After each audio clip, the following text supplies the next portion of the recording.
We have 12 core values. Where is the gentleman that asked that question? Please let the ushers get this newsletter to him. This is our newsletter. We train on a monthly basis. Every 10th Saturday of the month for the past 5 years, we train on kingdom principles. Our vision is nations transformed through positive influence.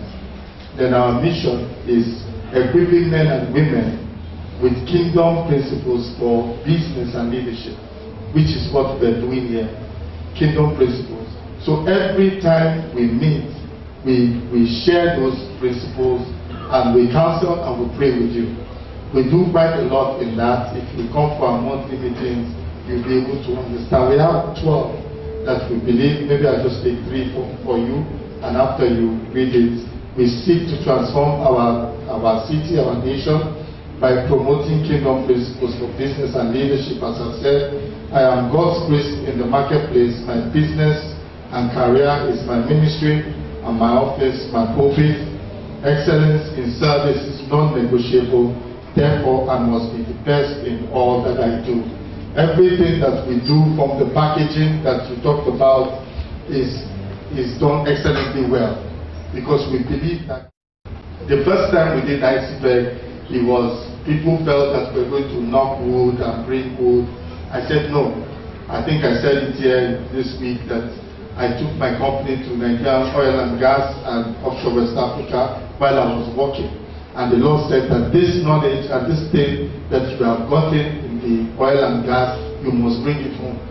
So it is an instruction that I have, that whatever people do, everything we do, we try to do at global standard. The same people that were supplying goods for Offshore West Africa in Abuja are the same people that is bringing these goods here. Leadership, I keep correcting people. I'm a pastor, I'm not a leadership pastor.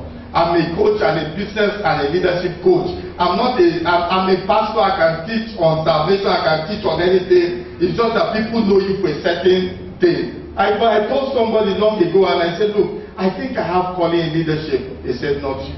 Why? Because I couldn't talk very well. Why? Because I came out very shy, I couldn't talk. And the first time they told me I can pray in my room, the first time my head of department told me to pray outside church, it was one of the most miserable days in my Christian life. But look at today, I'm talking to you. So if I say environment, I will still be in my room somewhere. So at some point we need to share those things. And a gentleman that talked about having fallen, you fall. As we're just talking, is this Abraham Lincoln was just keep coming to my mind. Do you know how many times, where is the gentleman? Do you know how many times he fell? Abraham Lincoln fell many times. He fell many times and he rose up. What you need is a mentor. You need a mentor in your life. Because a mentor, what a mentor went through for 40 years, you can have it in 1 week. Everybody needs a mentor. Everybody needs a confidant. You can't do it all alone. You say, I told you here, relationship determines how well you will go on. So the way you relate to people determines, and maybe you are doing something, you are acting a certain way, doing something, you have a belief system that might be shutting doors. But when somebody that is not taking anything from him, he doesn't need anything from you, rather you need from him, and when you tell him some certain things, he can point you in the right direction. And if you are obedient enough to listen to and do what he says, you might have that with you. If you don't, some people say that, oh, I need the Holy Spirit. Sometimes you shut. Before I had 4 companies, my company is Madison Energy Group. You will see the flag out there. It was 4 companies in one. The Lord shut each of them, shut 3 down. The 4 wasn't doing well. We're just going to work and pay salary, wasn't doing well. So for 2 years I was praying, the Lord didn't speak. And after that, he showed me, I was leaving my house, I was going to the office. And I kept hearing this, I kept hearing Virgin. I kept hearing, what's the MD of Virgin Airlines? I kept hearing it in my spirit. And the way the Holy Spirit works, I opened the newspaper I just bought, and it was Virgin adverts that I saw. So I got to the office. I was like, what is the Holy Spirit trying to tell me? What is the Holy Spirit trying to tell me? And I realized before I left the office, the Holy Spirit told me, wealth is investment. Wealth is not about struggle, it's about investment. If you are working according to the will of God. Say you are here struggling. If I had let you run these 4 companies, you will think you will not be able to, you will think it's by your own power. But I had to shut it down, and he said, start marketplace ministry. That as you train, as you groom my people, that's where we got everything we do is free. Because it's an assignment. He said, look, raise me princes from Africa, from the business community, raise men, groom men, then I will give you what to do. So within those periods of drive, during when you are in isolation chamber, you don't know what to do. At that time, maybe it's time for you to stand still and let God direct you. Because at this point that you are, is when God has spoken to most successful people in life. So you need to hear. It's a time not for you to struggle, because it's like what I've seen that struggle is like rats, this rat gone. The more you struggle, the more, when the rat struggles, it was free this way, but it's trying to struggle, it becomes. The more you struggle, so just stand still and let him become. And at that time, you just speak one word. It just says, Marketplace Apostle. As I started it started opening things. So maybe that is your own case, but also you need a mentor in your life. Confidence talked about in first impression. I have a book, my first book, Secrets of Divine Selection. Maybe you need to get that book. In that book, I talked about the 5 minutes principle.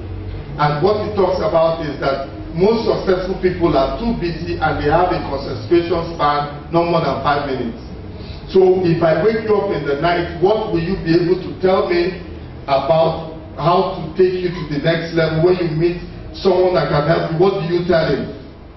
That is a principle that you need that can guide you. And also to develop strong brand, so you cannot be careless anymore. You see some people are very cultured, they watch what they say. Have you seen Obama speak in CNN? Do you see how he calculates his words? Because anything he says is around the world. So you need to know, look, you need to know that I am no longer that carefree person.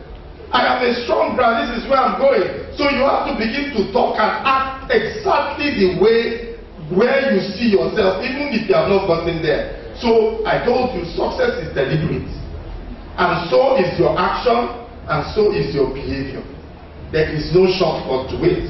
The second question was, see, if you camouflage and package, do a lot of packaging, and the product is substandard, you can cheat people for a while, but not for long. That's right. So be true. This is what I offer. This is what I can give. Your market will come. If you go to an open market, all of them are selling electronics. If they were not making profit, they will shut down. But have you noticed that sometimes this is the shop I'm going to? You end up going to the third shop. Has it happened to you? And there's an invisible hand guiding you. So if you know your God, you are in tune with the will of God. Wherever you are, He will direct people to you. You don't have to cheat. You don't have to manipulate people. Manipulation is witchcraft. You don't have to manipulate people to buy. You don't have to lie for people to get. If you are true, this is what I can do. Let your work be excellent. This is what I can provide. And as soon as you provide that, the Lord will bless your business. Thank you. Today is special. I will just briefly say this, but I'll probably tell Pastor Isunwa later. 2012, I went to, he was doing ministers conference in 2012. So I went there with someone, and I told that person I wanted to meet him because I wanted him to speak at ICFED 2012. And the person took me there, and the person didn't introduce me, didn't let me do what I wanted to do. So as I was leaving the church, I said, God, if it be your will, I will see this man. If it be your will, I will make a way. That was 2 years ago. So to my utter delight, when Reverend Musmat says that this is the man that is coming to speak, I say, see, what I wanted to do that God has given me, and given me free of charge, and brought it to ICFED 2014. Our God is awesome. Our God is awesome. That's why I say, don't struggle. If you cannot reach somebody, remember Moses wanted to force his way to receive, which is my second book, who made he wanted to force his way into Egypt to do the assignment God has laid in his heart. And when he left for 40 years, the Jews, they were still surviving. But by the time he came back with God, what happened? He was Pharaoh. By the time he dealt with Pharaoh's 1 or 2 plagues, the Pharaoh was not inviting him. So the thing he wanted to do, Pharaoh was not inviting him and say, come, let us discuss. Come, let us negotiate. So if you are stand still in God, those things that you want, God will bring it closer to you. So you can imagine my joy today that a man I wanted in 2012 is now speaking to us in 2014. So with Jesus' joy, please let us celebrate this, because I know that this will be an awesome experience.